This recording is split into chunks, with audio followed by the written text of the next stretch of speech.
बच्चों good morning बेटा, good morning. हाँ भाई, कैसे हो सारे लोग? जल्दी जल्दी से बता दो कमेंट सेक्शन में कैसे हो। बढ़िया एकदम।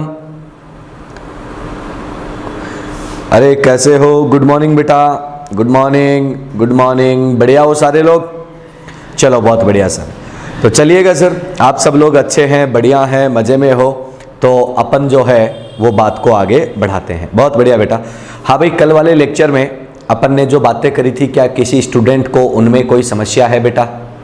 क्या किसी स्टूडेंट को? गुड मॉर्निंग फैसल बेटा, गुड मॉर्निंग। बहुत बढ़िया बेटा। हाँ भाई, कल वाले लेक्चर में किसी भी स्टूडेंट को कोई दिक्कत है, कोई डाउट है बेटा? नहीं है? चलो। हाँ भाई, बाकी लोग, क्या किसी भी स्टूडेंट को कल वाले लेक्चर में कोई डाउट है क्या बेटा? यस और नो फटाफट बता दो। अरे कल वाले लेक्चर में क्या किसी को कोई समस्या है? नहीं सर, क्लियर है। चलो बहुत बढ़िया बेटा, आपको क्लियर है। तो चलिएगा हम लोग जो है वो बात को आगे बढ़ाते हैं, आगे चेक करते हैं कि सर क्या हमें करना है और क्या नहीं करना है। अगले पॉइंट पर डिस्कशन करते हैं, तो सारे लोग जो है वो आराम से सुनते जाना, ध्यान से सुनना भाई। देखो सर, हम लोगों ने ध्यान से सुनना, मैं जो कुछ बता रहा हूँ। बोरोन फैमिली के प्रॉपर्टीज़ की बात कर ली थी, उसके बाद बोरोन और एल्यूमिनियम के केमिकल रिएक्शंस को भी हमने चेक कर लिया था। उसके बाद जो है वो अपन ने क्या किया था, अपन ने जो है आपके बोरोन का प्रिपरेशन कर लिया, बोरोन के केमिकल रिएक्शन देख लिए, बोरोन के यूजेस देख लिए। उसके बाद हम लोगों ने बोरिक एसिड देख लिया, बोरिक एसिड का प्रिपरेशन देख लिया, बोरिक एसिड का हीटिंग देख लिया और बोरिक एसिड का टाइट्रेशन देख लिया, बोरिक एसिड का हाइड्रोजन बॉन्डिंग देख लिया, सब कुछ देख लिया। उसके बाद जो है हम लोगों ने जो है वो बोरेक्स चेक किया, बोरेक्स का प्रिपरेशन देख लिया, उसका हीटिंग देख लिया और उसका जो एक्वस सॉल्यूशन है, उस एक्वस सॉल्यूशन की कैसे रिएक्शन होती है, कैसे वो नेचर शो करता है, उसकी बात कर ली। आज हम लोग बोरोन फैमिली में अगले लास्ट एंड फाइनल पॉइंट को चेक करते हैं। वो पॉइंट कौन सा है? डाइबोरेन। तो अगला जो पॉइंट है बेटा, वो अगला पॉइंट कौन है? डाइबोरेन। डाइबोरेन क्या होता है? तो आप लोग क्या बोलते हो? B2H6। डाइबोरेन क्या होता है? B2H6। अब देखना कि डाइबोरेन जो है उसमें हमें क्या पढ़ना होता है और क्या पढ़ना नहीं होता, उस पर हम लोग बात करते हैं। तो देखना सर, ध्यान से सुनना और बात को समझना। डाइबोरेन जो होता है, सबसे पहले हम बात करेंगे इसके प्रिपरेशन की, यानी कि इसके निर्माण की, कि कौन कौन से रिएक्शन है जिनकी हेल्प से आप डाइबोरेन को प्रिपेयर कर सकते हो। तो ध्यान से सुनना, और बहुत ही आसान तरीके से सिंपल रिएक्शंस होती हैं जिनको आप लोग इजी वे में एक्सप्लेन कर सकते हो। कौन कौन से? सबसे पहले आपके पास जो होता है वो BF3 होता है। ध्यान से सुनना बेटा, BF3 होता है, और BF3 जो होता है इसकी रिएक्शन जो है वो आप लोग लिथियम एल्यूमिनियम हाइड्राइड के साथ करवा दो। लिथियम एल्यूमिनियम हाइड्राइड के साथ करवाते हो तो आपके पास जो प्रोडक्ट बनता है वो प्रोडक्ट क्या बनता है? B2H6 diborane. दूसरा, आप लोग इसकी रिएक्शन जो है वो सोडियम हाइड्राइड के साथ करवा दो तो भी प्रोडक्ट क्या बनता है? तो अपन कहते हैं B2H6। क्लियर है? उसके बाद अपन बात करते हैं कि सर आप लोग जो है वो इसकी रिएक्शन हाइड्रोजन के साथ करवा दो, लेकिन आपको जो यूज करना होता है वो क्या होता है? Tungsten filament. टंगस्टन फिलामेंट को यूज करना होता है। टंगस्टन मेटल होता है, टंगस्टन फिलामेंट को यूज करते हैं तो भी आप लोगों के पास क्या बनता है? डाइबोरेन। ये इसका एक प्रिपरेशन मेथड होता है। उसके बाद अपन और आगे बात करते हैं और आगे देखते हैं। ध्यान से सुनना, अपन क्या कहते हैं कि आप लोग यूज कर सकते हो सोडियम बोरोहाइड्राइड को, इसकी रिएक्शन आप करवा देते हो HI के साथ। HI के साथ जब आप लोग रिएक्शन करवाते हो, सॉरी I2 के साथ जब बेटा इसकी रिएक्शन करवाते हो, आयोडीन के साथ जब रिएक्शन करवाते हो तो आप लोगों के पास प्रोडक्ट बन जाता है सोडियम का आयोडाइड, साथ में जो है वो बन जाता है B2H6 और साथ में बन जाता है H2 या फिर HI। क्या बन जाता है? H2 and HI। अब बात ये आती है कि सर आप लोगों के पास जो है वो ज़्यादा कौन बनेगा या कौन सा प्रोडक्ट हमें याद रखना है, तो हम कहते हैं कि ये वाला प्रोडक्ट हमें याद रखना है। क्यों? क्योंकि NCERT क्या कहता है कि यहाँ पर केवल क्या बनता है, हाइड्रोजन बनता है। केवल तो वो नहीं बोलता, लेकिन वो बोलता है कि हाइड्रोजन गैस जो है वो यहाँ पर बनती है। क्लियर है? बहुत ही सिंपल तरीके से आप बता सकते हो। उसके बाद जो है वो अगली रिएक्शन की बात करते हैं। अगला जो रिएक्शन है वो क्या है, तो अपन कह रहे हैं कि लिथियम एल्यूमिनियम हाइड्राइड है और इसका रिएक्शन आप BCl3 के साथ करवा दो, तो आप लोगों के पास जो प्रोडक्ट बनता है वो LiCl AlCl3 और साथ में क्या बन जाता है, B2H6। इसी प्रकार से आप लोग जो है वो BCl3 का रिएक्शन हाइड्रोजन के साथ करवा दो, तो आप लोगों के पास क्या बन जाता है, B2H6 और साथ में क्या निकल जाता है, HCl निकल जाता है। क्लियर है? ये सारी कहानी आपके साथ होती है। उसके बाद जो है वो अपन एक और इंपॉर्टेंट रिएक्शन की बात करते हैं जो आपको ध्यान रखनी है। वो क्या है, आप लोग मैग्नीशियम बोराइड Mg3B2 को ले सकते हो। Mg3B2 का अपन करवाते हैं हाइड्रोलिसिस। जब इसका हाइड्रोलिसिस होता है तो यहाँ पर प्रोडक्ट क्या बनता है, तो अपन कहते हैं कि मैग्नीशियम का हाइड्रोक्साइड बनता है और मैग्नीशियम के हाइड्रोक्साइड के साथ और क्या बनता है, तो अपन क्या कहते हैं कि बेटा वैरायटी ऑफ बोरेन बनता है। वैरायटी ऑफ बोरेन, बोरेन का मतलब क्या होता है, बोरोन और हाइड्रोजन के जो कंपाउंड्स हैं उनको क्या बोला जाता है, बोरेन। क्लियर है? ये बनता है। अब देखो सर हमें क्या चाहिए होता है, तो हम कहते हैं B2H6, तो हम लोग यहाँ पर क्या करवाते हैं, तो अपन क्या करवा देते हैं, यहाँ पर डिस्टिलेशन करवा देते हैं। क्या करवा देते हैं, डिस्टिलेशन। हिंदी में इसको क्या बोलते हैं, आसवन। डिस्टिलेशन करवा देते हैं और डिस्टिलेशन करवाते हैं तो आप लोगों का B2H6 डाइबोरेन जो है वो हमें क्या हो जाता है, ऑब्टेन हो जाता है। ये क्या होते हैं बेटा, आपके इसके प्रिपरेशन के मेथड होते हैं, तो फटाफट से नोट कर लीजिएगा, फटाफट से बात को आगे बढ़ाइएगा। जैसे ही नोट हो जाए मेरे को बता देना, अपन आगे बढ़ जाएंगे। फटाफट से नोट करो बेटा, फिर आगे बढ़ते हैं।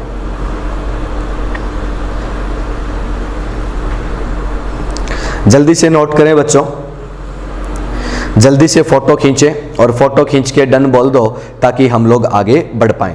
ठीक है? हाँ, जल्दी जल्दी कीजिएगा, फटाफट से नोट कीजिएगा ताकि हम लोग जो है वो आगे बढ़ पाएं। क्लियर है सर? चलिएगा सर, बहुत बढ़िया सर, डन है। मेरे हिसाब से किसी बच्चे को कोई दिक्कत नहीं आई होगी, किसी भी बच्चे को कोई दिक्कत नहीं आई होगी। हो गया? चलो बहुत अच्छे सर।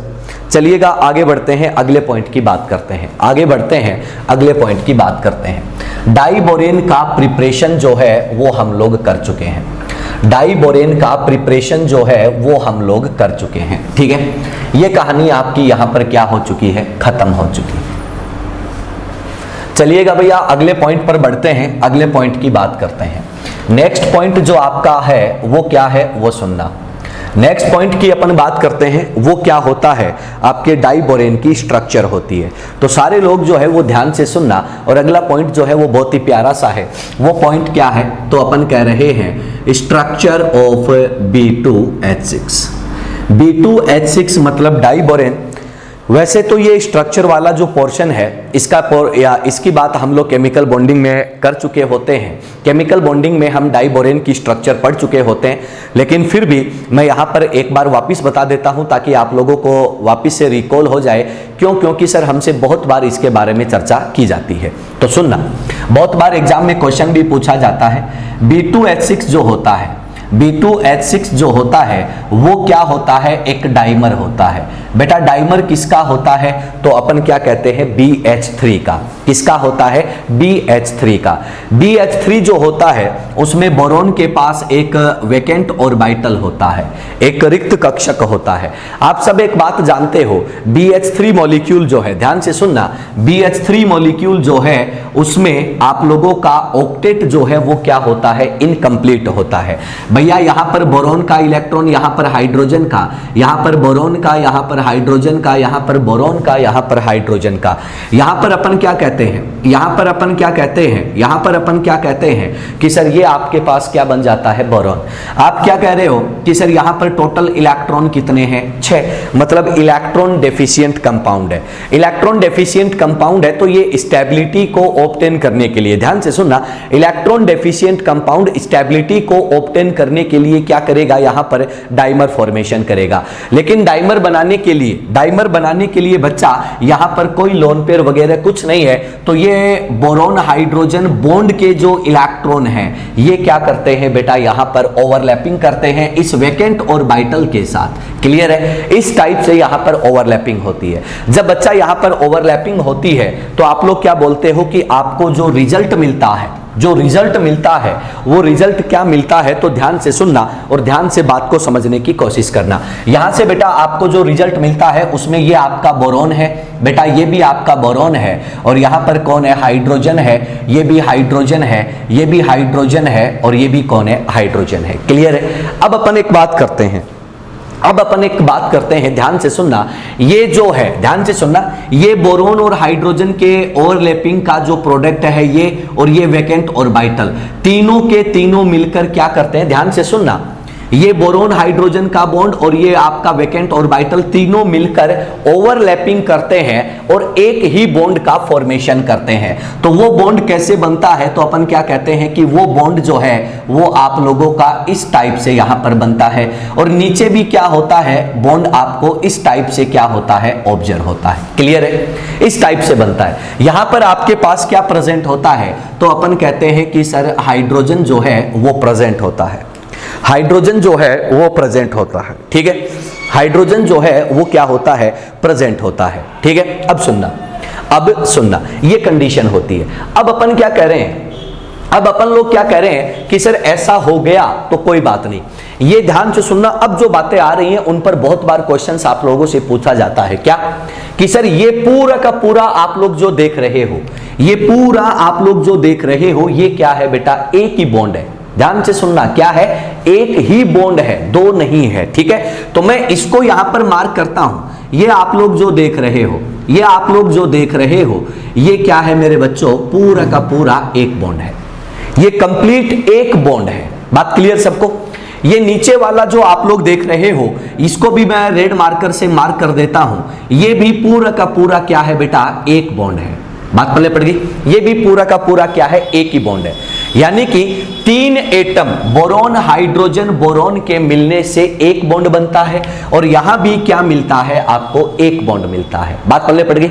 ये बॉन्ड जो होता है, ये बॉन्ड आप लोग जो देख रहे हो, इस बॉन्ड की शेप जो आती है वो बनाना जैसी आ रही है। आपने केले खाए होंगे, बनाना खाए होंगे, तो ये बनाना जैसी शेप देता है। तो आप लोग इसके लिए क्या वर्ड यूज कर लेते हो, बनाना बॉन्ड। क्या यूज कर लेते हो, बनाना बॉन्ड। क्लियर है, सिंपल है, आसान है। अब सुनो, देखो सर, यहां पर अपन बात करते हैं इसमें, यहां पर बोरॉन का इलेक्ट्रॉन था, यहां पर हाइड्रोजन का इलेक्ट्रॉन था, और ये वैकेंट ऑर्बिटल है। तो इलेक्ट्रॉन तो आज भी कितने हैं इस बॉन्ड में, 2 ही है, लेकिन एटम कितने आ चुके हैं, 3 आ चुके हैं। तो इस बॉन्ड को और क्या नाम दे सकते हो, तो अपन क्या कहते हैं, इसको बोला जाता है 3 सेंटर 2 इलेक्ट्रॉन बॉन्ड। क्या बोला जाता है, 3 centre 2 electron bond, 3C2E bond भी आप लोग इसको नाम देते हो। क्लियर है।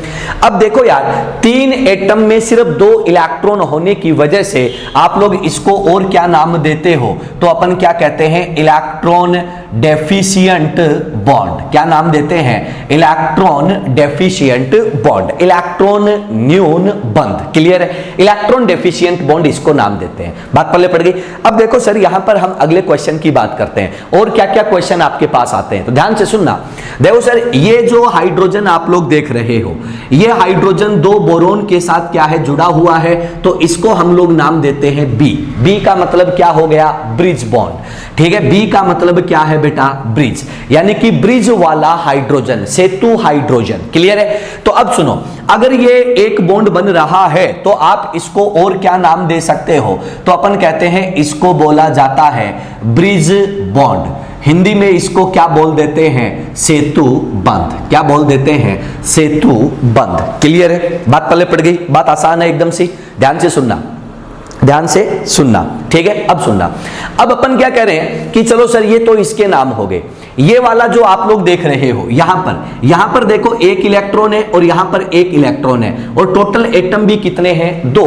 तो इसको हम लोग नाम क्या देते हैं, इसको हम लोग नाम क्या देते हैं, ये टर्मिनल बॉन्ड है। क्या है, टर्मिनल बॉन्ड। क्लियर है। अब टर्मिनल बॉन्ड होने के साथ साथ ये कैसे हैं, 2 सेंटर है और 2 इलेक्ट्रॉन है, तो आप इसको नाम दे सकते हो 2C2E bond, 2 centre 2 electron bond. Clear condition, ये इसका नाम होता है। अब ना बात आती है हाइब्रिडाइजेशन की। देखो बेटा यहां पर बनने से पहले इसका हाइब्रिडाइजेशन जो है वो क्या था, sp2। क्या था, sp2, सबको पता है। लेकिन यहां पर जब तुम हाइब्रिडाइजेशन चेक करने जाओगे तो आप लोग क्या बोलोगे कि सर इसका जो हाइब्रिडाइजेशन है वो क्या हो जाता है, sp3 हो जाता है। क्यों, क्योंकि 4 बॉन्ड बना के बैठा है। अब देखो सर sp3 होने की वजह से इसमें क्या चेंज आता है, उस चेंज को मैं बताता हूं, उस चेंज को मैं बताता हूं। ध्यान से सुनना, मैं यहां पर रेड मार्क कर रहा हूं, मैं यहां पर रेड मार्क कर रहा हूं। इस रेड मार्क के साथ साथ आप चलना, इस रेड मार्क के साथ साथ आप लोग चलना, आपको क्या दिखेगा वो सुनना। अपन क्या कहते हैं, अपन क्या कहते हैं, ध्यान से सुनते जाना, ध्यान से सुनते जाना। ये जो ना यहां पर मान लो बोरोन है, यहां पर क्या है, बोरोन है, ठीक है, और यहां पर भी क्या है, बोरोन है। बात पल्ले पड़ गई। क्या बोला, क्या बोला कि यहां पर क्या है, बोरोन, यहां पर क्या है, बोरोन, दोनों जगह बोरोन है।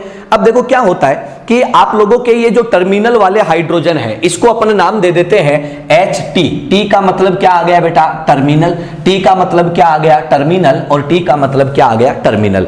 ये जो दोनों हाइड्रोजन टर्मिनल वाले हैं ये क्या है बेटा, ऐसे जुड़े हुए हैं, ठीक है। इधर वाले भी टर्मिनल वाले हाइड्रोजन क्या है बेटा, ऐसे जुड़े हुए हैं, ऐसे। बोरोन यहां पर जहां पर मेरे अंगूठे थंब लग रहे हैं और ये आप लोगों के क्या है, बोरोन है, ठीक है। ये इस प्रकार से होते हैं। अब बचे हुए 2 ब्रिज वाले हाइड्रोजन जो है ना वो कैसे होते हैं, एक तो ऐसे आपकी तरफ और एक पीछे की साइड मेरी तरफ होता है। बात पल्ले पड़ गई, कैसे होता है, तो मैं इसको जो है वो एक न्यूज़पेपर पड़ा है मेरे पास, इससे बता देता हूं, ठीक है। ये ऐसे होता है, ठीक है। ये कैसे होता है बेटा, कुछ इस टाइप से होता है। बात पल्ले पड़ गई। तो एक आपकी तरफ एक मेरी तरफ। तो अब आप लोग देखोगे कि सर यहां पर आप लोगों की ये जो स्ट्रक्चर है ये स्ट्रक्चर क्या बन जाती है, प्लेनर या नॉन प्लेनर। तो अपन क्या कह देते हैं कि स्ट्रक्चर बन जाती है नॉन प्लेनर। कैसी, नॉन प्लेनर। तो अपन यहां पर क्या बोलते हैं, अपन यहां पर क्या बोलते हैं कि सर ये पूरी स्ट्रक्चर जो है वो कैसी हो जाती है, तो आप लोग क्या बोल देते हो, नॉन प्लेनर स्ट्रक्चर आपके पास आ जाती है। क्लियर है। अगली बात सुनना, नॉन प्लेनर आती है तो एक क्वेश्चन आता है यहां से, एक क्वेश्चन आता है यहां से क्या कि sir number of, maximum number of atoms, maximum number of atoms, maximum number of atoms, maximum number of atoms क्या आता है, maximum number of atoms in a plane, maximum number of atoms in a plane. एक plane में maximum number of atom कितने होंगे, तो बेटा तुम यहां से खुद काउंट करके देख सकते हो, यहां से तुम खुद काउंट करके देख सकते हो। क्या, तो आप क्या बोलोगे कि सर ये है, ठीक है। तो अपन कह रहे हैं कि ये दोनों तो परपेंडिकुलर है, इसको तो हटा दो, इसको तो हटा दो, तो इसको हटा दोगे तो आप क्या बोलोगे कि आपके पास केस क्या बनेगा बेटा, ऐसा। यानी कि ये 4 हाइड्रोजन और जो 2 बोरोन है वो क्या है बेटा, एक ही प्लेन में आ जाएंगे, इस टाइप से। क्लियर। तो अपन क्या बोलेंगे कि यहां पर मैक्सिमम नंबर ऑफ एटम कितने आएंगे, 1 2 3 4 5 और 6। तो आप क्या कह सकते हो कि maximum number of atoms in a plane कितने आ जाते हैं, 6 आ जाते हैं। बात समझ में आ गई। मैक्सिमम पूछा है। अगला जो क्वेश्चन पूछता है, अगला जो क्वेश्चन पूछता है, ये पूछता है कि sir number of 3 centre 2 electron bond, 3 centre 2 electron bond कितने हैं, तो दिख रहे होंगे एक ये और एक ये, तो टोटल कितने आ गए, 2। अगला क्वेश्चन आता है, अगला जो क्वेश्चन आता है number of 2 centre 2 electron bond, 2 centre 2 electron bond कितने हैं, तो आप क्या बोलोगे, 1 2 3 4। कितने हैं, 4 हैं। कितने हैं, 4 हैं। बात पल्ले पड़ गई। अरे बात पल्ले पड़ गई, बहुत आसान है। अपन क्या कह रहे हैं कि सर 1 2 3 4 ये क्या है, 2 सेंटर 2 इलेक्ट्रॉन, और 1 और 2 क्या है, 3 सेंटर 2 इलेक्ट्रॉन। बहुत ही सिंपल वे में आप लोग इसको समझ सकते हो। एक तो ये क्वेश्चन बनते हैं इन पर। अब आते हैं थोड़े से एडवांस क्वेश्चन, थोड़े से और अच्छे क्वेश्चंस की हम लोग यहां पर क्या करते हैं, चर्चा करते हैं। देखते जाना क्या क्या आता है। अब मैं आता हूं एंगल पर। ये बॉन्ड एंगल कितना है, θ1, और इनके बीच में ब्रिज वाला एंगल कितना ले लेते हैं, θ2। तो वो बोलता है कि θ1 और θ2 में क्या रिलेशन होगा, θ1 और θ2 में क्या रिलेशन होगा। तो ये भी मैं ही आपको बता देता हूं, आप तो सिर्फ सुनने का काम रखें, ठीक है। देखिएगा अपन क्या कहते हैं कि अगर θ1 और θ2 की बात की जाती है तो ध्यान से सुनना और बात को समझना। पहले मैं बात करता हूं यहां पर रिपल्सन की। आपके पास क्या है, 3 सेंटर 2 इलेक्ट्रॉन बॉन्ड, ठीक है, 3 सेंटर 2 इलेक्ट्रॉन बॉन्ड। एक क्या है, 2 सेंटर 2 इलेक्ट्रॉन बॉन्ड। सबसे पहले हम लोग बात करेंगे यहां पर किसकी, इलेक्ट्रॉन डेंसिटी की। किसकी बात करेंगे, इलेक्ट्रॉन डेंसिटी की। भैया 3 एटम के बीच में 2 इलेक्ट्रॉन और 2 एटम के बीच में 2 इलेक्ट्रॉन, तो इलेक्ट्रॉन डेंसिटी ज्यादा कहां पर होगी, ऑब्वियसली यहां पर। बात पहले पड़ गई, सिंपल है। अगला क्वेश्चन सुनना। अगला क्वेश्चन आता है कि सर रिपल्शन ज्यादा कहां पर होगा। तो अपन क्या बोलेंगे, जहां पर इलेक्ट्रॉन ज्यादा वहां पर रिपल्शन भी क्या होगा, ज्यादा। बेटा जहां पर रिपल्सन ज्यादा होगा, यहां पर मान लो रिपल्सन ज्यादा है, तो रिपल्सन को कम करने के लिए ये एक दूसरे से कहां पर चले जाते हैं, डिस्टेंस पर चले जाते हैं। तो आप लोग क्या कहते हो कि सर बॉन्ड एंगल, अगर मैं बॉन्ड एंगल की बात करता हूं तो आप लोग क्या बोलोगे, बॉन्ड एंगल किसका ज्यादा होगा, तो आप लोग क्या बोलोगे, ये वाला। क्यों, तो आप क्या बोलोगे कि भैया यहां पर सॉरी अपन क्या बोलेंगे कि सर 3 सेंटर 2 इलेक्ट्रॉन वाला कितना है, θ2, और ये कितना है, θ1। सॉरी, अपन क्या करेंगे, जहां रिपल्सन ज्यादा वहां पर एंगल भी क्या होता है बेटा, ज्यादा। बात क्लियर है। तो ये बाहर वाला एंगल ज्यादा होता है, अंदर वाला एंगल क्या मिलता है आपको, कम मिलता है। सिंपल है, आसान सी बात है, ठीक है। अब देखना अगली बात, अगली बात जो आती है वो बात क्या आती है कि एक तो 3 सेंटर 2 इलेक्ट्रॉन है और एक क्या है बेटा, 2 सेंटर 2 इलेक्ट्रॉन है। आपसे पूछता है कि सर बताओ बॉन्ड लेंथ किसकी ज्यादा है, बॉन्ड लेंथ किसकी ज्यादा है। तो भैया अगर बॉन्ड लेंथ की बात करनी हो तो आप क्या बोलोगे, ध्यान से सुनना। ये 3 सेंटर यहां पर बना देता हूं, ये 3 एटम है और यहां पर कितने एटम हैं, 2 एटम है।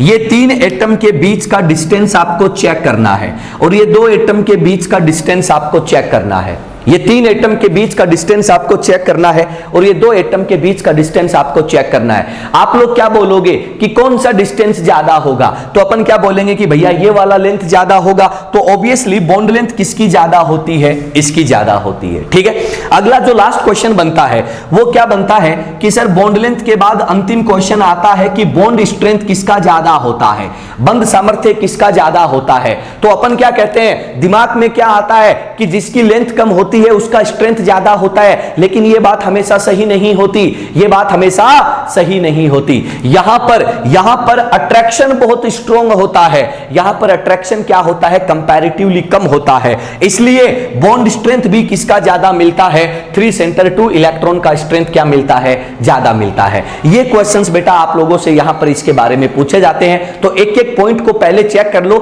स्क्रीनशॉट बाद में ले लेना, कोई दिक्कत नहीं है, लेकिन पहले चेक कर लो। अगर किसी भी पॉइंट में डाउट लगता है तो आप कमेंट सेक्शन में बता दो।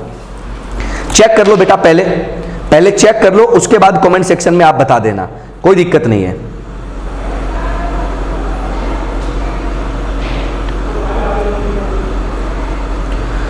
आस्था Pujara, good morning sir, sorry late हो गई, कोई बात नहीं बेटा, चलता है। हाँ भाई, एक एक पॉइंट को चेक कर लो, अगर किसी पॉइंट में दिक्कत लगे तो बता दो, आराम से चेक कर लो। 5 मिनट का टाइम है आपके पास, कोई दिक्कत नहीं, क्योंकि सर ये पॉइंट है ना, कई बार बच्चे कंफ्यूज हो जाते हैं।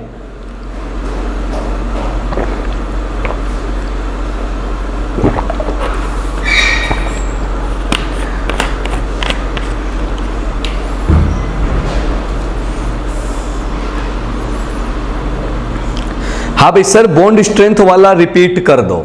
बहुत बढ़िया बेटा, करते हैं बेटा, आस्था भी बताते हैं।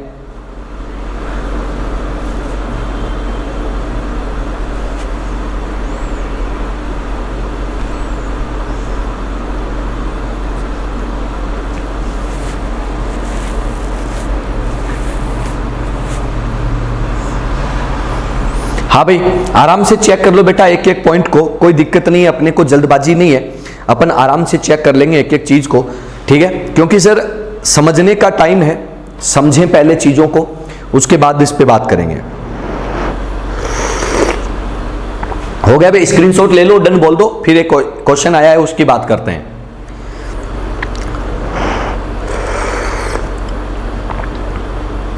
स्क्रीनशॉट ले लो फटाफट।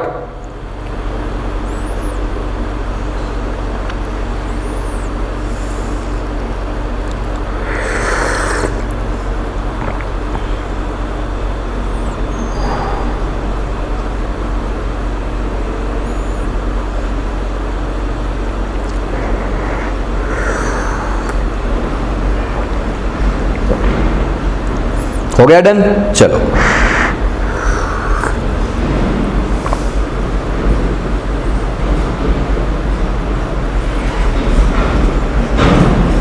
हाँ भाई, सब जन फटाफट से बता दो सारे लोग कि क्या आपने बातें कर ली इसकी सारी? क्या आप लोगों ने बातें कर ली सारी इसकी?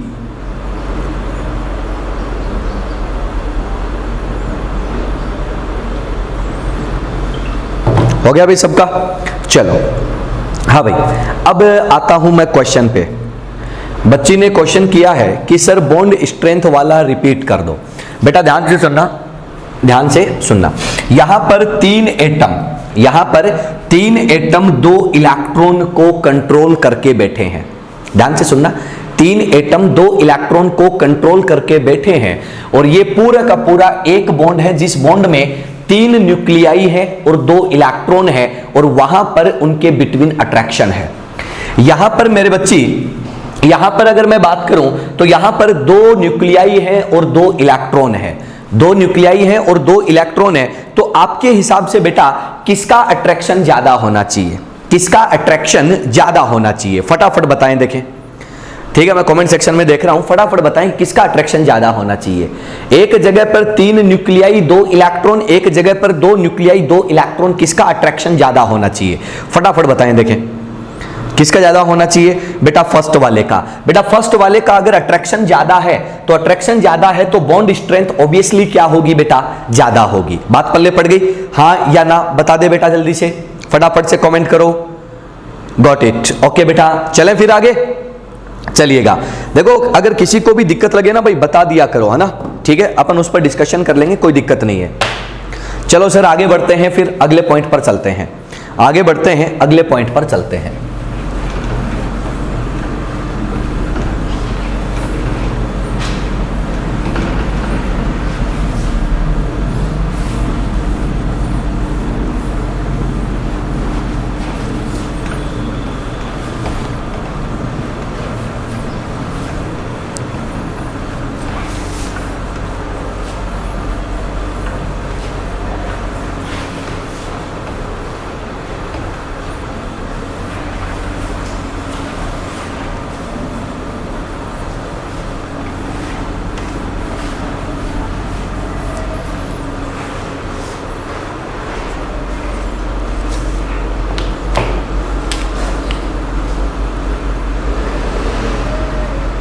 चलो बेटा, अब देखो सर, अब हम बात करते हैं आपके B2H6 की जो केमिकल रिएक्शंस होती हैं, उन केमिकल रिएक्शंस पर बात करते हैं। ठीक है, B2H6 जो है वो एक इलेक्ट्रॉन डेफिशिएंट कंपाउंड होता है। ध्यान से सुनना, B2H6 जो है, B2H6 जो है, चलो इसकी हेडिंग ही लगा देते हैं, अपन कहते हैं chemical reactions, chemical reactions of B2H6। ठीक है, B2H6 की केमिकल रिएक्शंस को चेक करते हैं। इनके केमिकल रिएक्शंस को चेक करने के लिए हमें है ना सर एक छोटा सा पॉइंट ध्यान रखना पड़ेगा। क्या? कि B2H6 जो होता है बेटा, तेरा B2H6 जो होता है वो क्या होता है? एक इलेक्ट्रॉन डेफिशिएंट कंपाउंड है। कैसा कंपाउंड है? इलेक्ट्रॉन डेफिशिएंट कंपाउंड है। दूसरा, जो इलेक्ट्रॉन डेफिशिएंट होता है, जिसके पास इलेक्ट्रॉन की कमी होती है, वो दूसरे से लोन पेयर ले सकता है। और लोन पेयर लेने वाला जो होता है, लोन पेयर लेने वाला जो होता है उसे क्या बोला जाता है? Lewis acid. क्या बोला जाता है? Lewis acid. यानी कि ये एक लेविस एसिड की तरह काम करता है। किसकी तरह? लेविस एसिड की तरह, मतलब लोन पेयर ले सकता है। अगर कोई इसको देने वाला होगा तो ये लोन पेयर आसानी से ले लेगा। बात पल्ले पड़ गई? तो ये कौन सी रिएक्शन देता है? तो अपन क्या कहते हैं कि B2H6 जो है वो हमें कौन सी रिएक्शन देता है? तो अपन क्या कहते हैं कि sir Lewis acid base reaction. क्या देता है? लेविस एसिड बेस रिएक्शन देता है, लुईस अम्ल क्षार अभिक्रियाएं देता है। ठीक है, अब देखो सर ये कैसे देता है, क्यों देता है और कहां कहां पर देता है, उसकी अपन बात करते हैं। इसके बारे में एनसीईआरटी ने कई जगह पर आपको एग्जांपल्स दे रखे हैं, तो मैं वन बाय वन सभी चीजों की बात करता हूं, ध्यान से सुनना। आपका जो B2H6 होता है, ध्यान से देखना बेटा, ये बोरोन है, ये हाइड्रोजन है, ये बोरोन है, ये हाइड्रोजन है, ये बोरोन है, ये हाइड्रोजन है, ये बोरोन है, ये हाइड्रोजन है, ये बोरोन है, ऐसा है। ठीक है, ऐसा केस है। अब अपन क्या कह रहे हैं कि ये B2H6 है, ये B2H6 है। अगर ये B2H6 है तो ये दो टाइप से ब्रेक हो सकता है। जब कोई लेविस बेस इसके पास आता है, जब कोई लेविस बेस अटैक करने आता है, तो बेटा ये दो टाइप से क्या होता है, क्लीवेज शो करता है, दो टाइप से ये ब्रेक होता है। मेरे बच्चे कैसे कैसे ब्रेक होता है वो सुनना। लेविस बेस दो प्रकार के होते हैं, एक तो होता है स्ट्रॉन्ग जो देने की कैपेसिटी ज्यादा रखता है, एक होता है वीक जिसके देने की कैपेसिटी कम होती है। ठीक है, बात समझना। तो अपन क्या कहते हैं कि ये दो टाइप से टूटता है। नंबर वन, किसी लेविस बेस की प्रेजेंस में ये ऐसे टूट सकता है। मेरे बच्चे जब ये ऐसे टूटता है तो दो मॉलिक्यूल BH3 के आपको मिलते हैं। क्या मिलते हैं? दो मॉलिक्यूल BH3 के मिलते हैं, मतलब ये बराबर टूटा है, बराबर क्लीवेज हुआ है, सिमेट्रिकली टूटा है। तो ऐसे क्लीवेज को हम लोग नाम क्या देते हैं? सिमेट्रिकल। ध्यान से सुनना, सिमेट्रिकल क्लीवेज। क्या नाम देते हैं? Symmetrical cleavage. क्लियर है? यानी कि हिंदी में बोले तो सममित विदलन या समान विखंडन, ऐसा कुछ नाम आता है हिंदी में। सिमेट्रिकल क्लीवेज होता है बेटा। जब सिमेट्रिकल क्लीवेज होता है तो B2H6 जो है वो किस में चला जाता है? 2BH3 में चला जाता है। बहुत सिंपल है, बहुत आसान है। अब अगली बात सुनना, अपन क्या कहते हैं कि कोई और लेविस बेस भी आ सकता है जिसकी प्रेजेंस में ये ऐसे ना टूट कर कैसे टूट जाता है, ऐसे अनसिमेट्रिकली टूटता है। सुनना सर, बहुत गजब की चीज बताने जा रहा हूं। तो ये अब जो टूटता है ये कैसे टूटता है, तो अपन क्या कहते हैं कि अनसिमेट्रिकल क्लीवेज जो है वो क्या करता है? शो करता है। बात पहले पड़ गई, अनसिमेट्रिकल क्लीवेज देता है। सर आपका जो B2H6 होता है, B2H6 जो होता है वो BH2-1 और BH4+1 की फॉर्म में टूटता है। क्या टूटता है? BH2+1 और BH4-1 की फॉर्म में क्या है? टूटता है। ध्यान से सुनना, BH3 है, BH3 में से आपने क्या कर दिया? एक हाइड्रोजन निकाल लिया, तो बेचारा क्या हो गया? इलेक्ट्रॉन डेफिशिएंट BH2+1, और एक इलेक्ट्रॉन इसको एक्स्ट्रा दे दिया, यानी कि एक लेविस बेस इसको ऑलरेडी दे दिया, तो BH4-1 बन गया। अब देखना सर, अगर ये ऐसे टूटता है तो कहां पर कैसा अटैक होगा उसको समझने का आइडिया लेते हैं। अगर मैं आपसे ये कह दूं कि मेरे पास कौन है, एक तो BH3 है और एक कौन है? BH2+1। अगर मैं इनकी लेविस एसिडिक नेचर देखूं, ध्यान से सुनना रे, लेविस एसिडिक नेचर देखूं, तो मेरे बच्चों एक बात बताओ कि BH3 और BH2+1 अगर दोनों को देखा जाए तो दोनों में से लोन पेयर लेने की कैपेसिटी किसकी ज्यादा है? तो अपन क्या बोलेंगे कि भैया इस पर पॉजिटिव चार्ज है, लोन पेयर को खींचने की, अट्रैक्ट करने की कैपेसिटी ज्यादा है, मतलब इसकी लेविस एसिडिक नेचर क्या है? ज्यादा। अगर इसका लेविस एसिडिक नेचर ज्यादा है तो अपन क्या बोलेंगे? BH2+1 स्ट्रॉन्ग लेविस एसिड है। किसके कंपैरिजन में? BH3 के कंपैरिजन में। तो सुन लो, अनसिमेट्रिकल कहां होगा? जहां पर स्ट्रॉन्ग लेविस बेस आएगा। क्यों? क्योंकि भैया स्ट्रॉन्ग के साथ रिएक्ट करेगा, वीक के साथ रिएक्ट करेगा। सुन लो, स्ट्रॉन्ग के साथ रिएक्ट करेगा, वीक के साथ बॉन्ड बनाना पसंद करेगा। और अपन क्या बोलेंगे कि सर स्ट्रॉन्ग कौन है? ये। तो ये जो स्ट्रॉन्ग है ये यहां पर बना है अनसिमेट्रिकल में, मतलब अनसिमेट्रिकल क्लीवेज वो देते हैं जो स्ट्रॉन्ग लेविस बेस होते हैं। अब बच्चे के दिमाग में आता है यार स्ट्रॉन्ग लेविस बेस कौन कौन होता है? तो सुनना एग्जांपल देता हूं किसकी प्रेजेंस में होता है। सबसे मोस्ट कॉमन एग्जांपल NH3। उसके बाद आप लोग क्या ले सकते हो? NH2Me, methyl amine. उसके बाद क्या ले सकते हो? Dimethyl amine. क्या ले सकते हो? Dimethyl amine. ये तीनों के तीनों क्या होते हैं? स्ट्रॉन्ग लेविस बेस होते हैं, जो क्या करवाते हैं? अनसिमेट्रिकल क्लीवेज करवाते हैं। बात पहले पड़ गई। इसके बाद जितने भी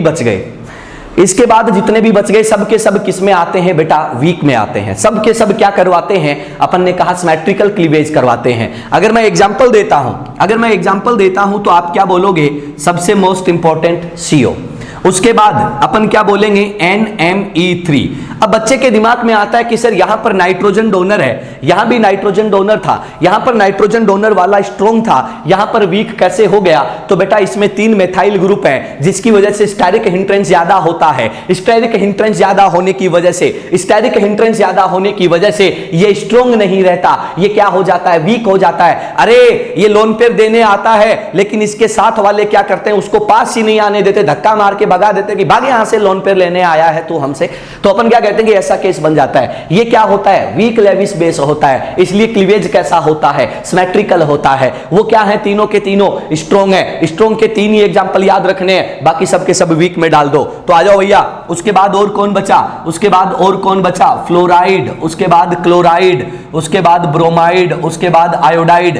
तुम चाहो तो टेट्राहाइड्रोफ्यूरिन ले सकते हो, तुम चाहो तो C5H5N ले सकते हो, पाइरिडिन ले सकते हो, तुम चाहो तो यहां पर PS3 ले सकते हो, तुम चाहो तो यहां पर PME3 ले सकते हो, जो चाहो वो ले सकते हो, कोई दिक्कत नहीं है, ज्यादा याद भी नहीं रखने हैं। तुम चाहो तो यहां पर हाइड्राइड ले सकते हो, एटसेट्रा, बहुत है। ये सब के सब क्या करवाते हैं, ऐसा क्लीवेज करवाते हैं। अब बात ये आती है कि सर हमारे सिलेबस में कौन कौन से रिएक्शन पूछे जाएंगे। बेटा तेरे सिलेबस में एक ये पूछा जाता है, एक ये पूछा जाता है और एक ये पूछा जाता है। ये दोनों तेरे तीनों NCERT में हैं, ये तेरे ज्यादा काम के हैं। अब सुनना मेरे बच्चे, ध्यान से सुनना मेरी बात को, जो बता रहा हूं ध्यान से सुनना, मैं जो बता रहा हूं। दिमाग में क्वेश्चन आता है सर CO, दिमाग में क्वेश्चन आता है बेटा CO, दिमाग में क्वेश्चन आता है CO दिमाग में आया तो जब हम कोऑर्डिनेशन केमिस्ट्री पढ़ रहे होते हैं, कोऑर्डिनेशन केमिस्ट्री पढ़ रहे होते हैं तो बच्चों के दिमाग में आता है कि CO तो स्ट्रॉन्ग लिगेंड होता है, बहुत स्ट्रॉन्ग होता है, मतलब मेटल को फाड़ के रख देता है, भयंकर बड़ा स्ट्रॉन्ग होता है, तो आप इसको वीक में क्यों लेके आ रहे हो। बिल्कुल सही है। अगर ये क्वेश्चन तुम्हारे दिमाग में आया है तो बिल्कुल सही आया है, नहीं आया है तो मैं ला देता हूं। सुनो, CO की देने की टेंडेंसी कम है लेकिन लिगेंड फिर भी स्ट्रॉन्ग है। ध्यान से सुनना, देने की टेंडेंसी कम है मतलब वीक लेविस बेस है, लेकिन लिगेंड स्ट्रॉन्ग है। क्यों? क्योंकि ये सिनर्जिक बॉन्डिंग करता है, और सिनर्जिक बॉन्डिंग की वजह से क्या होता है वहां पर, तो अपन ने कहा कि ये स्ट्रॉन्ग की तरह बिहेव करता है। तो अपन क्या कहते हैं, CO जो होता है, CO जो होता है ये एक वीक लेविस बेस है। यहां पर लिख रहा हूं CO क्या है, वीक लेविस बेस है, लेकिन यही तेरा CO जो होता है ये क्या होता है, स्ट्रॉन्ग फील्ड लिगेंड भी होता है। क्या होता है, स्ट्रॉन्ग फील्ड लिगेंड भी होता है सर, SFL भी होता है। बात क्लियर होगी। ये सारी कहानी किसकी होती है, तो अपन कहते हैं इसकी। फटाफट से फोटो खींचो, फटाफट से फोटो खींचो, आगे बढ़ते हैं।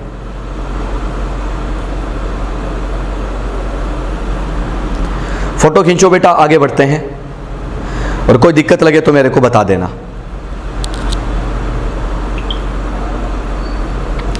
एकदम आसान तरीके से आसान चीज बताइए मेरे बच्चों।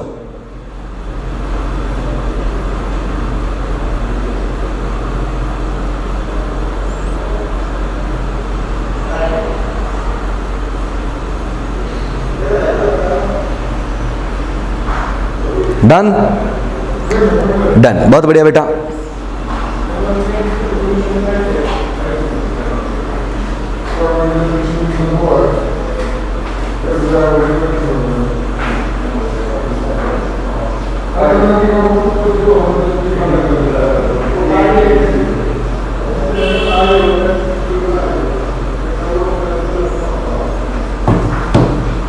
चलिए सर आगे बढ़ते हैं बेटा, अगले पॉइंट पर चलते हैं। ठीक है, ये बातें आपको क्या हो गई हैं क्लियर। अब मैं आपको इनकी रिएक्शंस बना के बता देता हूं कि कौन कौन से रिएक्शंस जो है वो आपको ध्यान में रखने हैं। ठीक है, जो रिएक्शन हमारे सबसे ज्यादा काम के हैं उन्हीं रिएक्शंस की हम लोग यहाँ पर क्या कर लेते हैं, बात कर लेते हैं कि कैसे होगा, क्यों होगा और कब होगा, कहाँ होगा और कितना होगा। ठीक है, तो सारे लोग जो है वो बात को समझते जाना और बात को देखते जाना। ठीक है, तो चलो, तो चलिएगा बात स्टार्ट करते हैं यहां से। देखो सर, अगले पॉइंट पर मैं आपको लेके चल रहा हूं और वो है आपकी इसकी रिएक्शंस। सबसे पहले अपन बात करते हैं कि अगर B2H6 की रिएक्शन अमोनिया के साथ करवाते हैं। अमोनिया क्या है, एक स्ट्रॉन्ग लेविस बेस है, और स्ट्रॉन्ग लेविस बेस है तो अनसिमेट्रिकल क्लीवेज होगा। और अनसिमेट्रिकल क्लीवेज होगा तो ये आप लोगों का BH2 है और दो अमोनिया क्या करते हैं, इस पर अटैक करते हैं और ये क्या बना देता है बेटा, इस टाइप से कंपाउंड, और साथ में आपका क्या बन जाता है BH4+1, सॉरी BH4-1। क्लियर है, ये कंपाउंड आपके पास मिल जाता है, ये कंपाउंड आपको मिलता है, ये कहानी आपको यहां पर मिल जाती है। ठीक है, ये कंपाउंड, ये प्रोडक्ट आपको देता है। अब सुनो सर, क्या होता है, आप लोग है ना सर इसको ऑलमोस्ट 200 डिग्री सेल्सियस पर गर्म करो। अगर बेटा 200 डिग्री सेल्सियस पर गर्म करते हो तो जो प्रोडक्ट बनता है वो प्रोडक्ट क्या होता है, B3N3H6। B3N3H6 सब लोग जानते हो, इस कंपाउंड को क्या बोला जाता है, तो अपन क्या कहते हैं कि इसको बोला जाता है इनऑर्गेनिक बेंजीन। क्या बोला जाता है, इनऑर्गेनिक बेंजीन। आप इसको इनऑर्गेनिक बेंजीन बोल सकते हो या फिर और क्या बोल सकते हो, तो अपन क्या कहते हैं कि सर इसके साथ इसका नाम और क्या होता है, बोरेजीन, या फिर आप लोग इसको बोल सकते हो बोरेजोल। क्लियर है, ये इसका नाम होता है, बहुत सिंपल नाम है। अब आप क्या करो, इसको और आगे हीट करो, ऑलमोस्ट 700 to 800 डिग्री सेल्सियस पर इसको गर्म किया जाता है। ठीक है, 700 से 800 डिग्री सेल्सियस पर इसको गर्म किया जाता है तो ये बना देता है क्या, BN एक कंपाउंड बनता है बेटा, और इसका जो है वो कैसा शेप होता है, तो अपन क्या बोलते हैं कि सर ये हेक्सागोनल स्ट्रक्चर रखता है। और ये जो हेक्सागोनल स्ट्रक्चर होती है, अगर मैं आप लोगों को याद दिलाना चाहूं तो आप लोगों को शायद एक चीज याद होगी, वो चीज क्या होती है, तो अपन कहते हैं एक नाम आता है ग्रेफाइट, एक नाम आता है ग्रेफाइट। ग्रेफाइट का जो स्ट्रक्चर होता है वो कैसा होता है, हेक्सागोनल लेयर्ड स्ट्रक्चर होता है। तो अपन कहते हैं कि वैसा ही स्ट्रक्चर इसका मिलता है, इसलिए इसको नाम क्या देते हैं, इनऑर्गेनिक ग्रेफाइट। क्या नेम देते हैं, इनऑर्गेनिक ग्रेफाइट। क्लियर है, बात पहले पड़ गई। अगली बात सुनना, आप लोग है ना इसको BN को हाई टेम्परेचर और हाई प्रेशर पर लेकर आओ। High temperature and high pressure पर जब तुम लेके आते हो तो ये क्या बना देता है, बोरॉन नाइट्राइड बना देता है, और यहां पर क्या बनता है, आपके पास एक क्यूबिकल स्ट्रक्चर बनती है। क्या बनता है, तो अपन क्या बोलते हैं बेटा, यहां पर एक क्यूबिकल स्ट्रक्चर जो है वो आप लोगों को यहां पर मिल जाती है। ये जो तेरा क्यूबिकल स्ट्रक्चर है, आप लोग जानते हो इसका जो स्ट्रक्चर बनता है ये बहुत ही हार्ड सब्सटेंस होता है, और आपने एक नेम सुना होगा डायमंड। डायमंड जो होता है same as like structure diamond जैसी इसकी होती है, तो अपन कहते हैं इसको नेम दिया जाता है इनऑर्गेनिक। क्या नेम देते हैं, इनऑर्गेनिक डायमंड। क्या नेम दे देते हो, इनऑर्गेनिक डायमंड। क्लियर है, ये जो इनऑर्गेनिक डायमंड बनता है इसको आप लोग और क्या नेम दे सकते हो, तो अपन बोलते हैं इसको बोला जाता है बोरेजोन। क्या बोलते हैं, बोरेजोन। ये होती है आपकी पहली और इंपॉर्टेंट रिएक्शन। इस पर कई बार क्वेश्चन आप लोगों के नीट में पूछा गया है। ठीक है, अब अगली बात सुनना, अगले पॉइंट पर लेकर चलता हूं, अगले रिएक्शन पर लेकर चलता हूं। मेरे पास है मेरा डाइबोरेन, मैं रिएक्शन करवाता हूं किसकी, कार्बोनाइल की। कार्बोनाइल का जब तुम रिएक्शन करवाने जाओगे, कार्बोनाइल क्या है, एक वीक लेविस बेस है, और तुम बच्चा एक बात जानते हो कि वीक लेविस बेस है तो क्लीवेज कैसा देगा, सिमेट्रिकल क्लीवेज। सिमेट्रिकल क्लीवेज देगा तो ये कंपाउंड क्या बन जाएगा, BH3, और BH3 के पास एक वेकेंट ऑर्बिटल है जो तुम लोग हमेशा से जानते हो, तो ये क्या बना देता है, इस टाइप का कंपाउंड, और दो BH3 बनता है, दो BH3 बनता है तो क्या बन जाता है, इस टाइप का कंपाउंड। क्लियर है, ये कहानी आपको क्या होती है बेटा, यहां से मिलती है। बात पल्ले पड़ गई, ये क्वेश्चंस आप लोगों से किए जाते हैं। सिमिलरली आप चाहो तो सर और भी रिएक्शंस लिख सकते हो, बट मेरे हिसाब से इतने रिएक्शन मोर देन सफिशिएंट है, आप लोग आसानी से समझ गए होंगे। क्लियर है, तो फटाफट से फोटो खींचो, आगे बढ़ते हैं। फटाफट से फोटो खींचो, आगे बढ़ते हैं।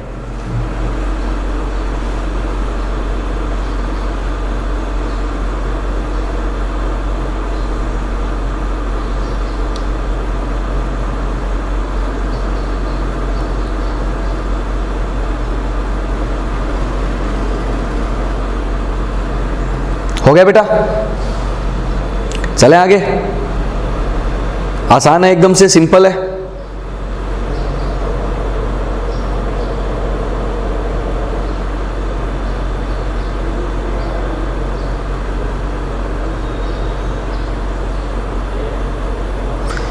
चलो भैया आगे बढ़ते हैं, जैसा कि आप लोगों ने कमेंट सेक्शन में बोला है, डन।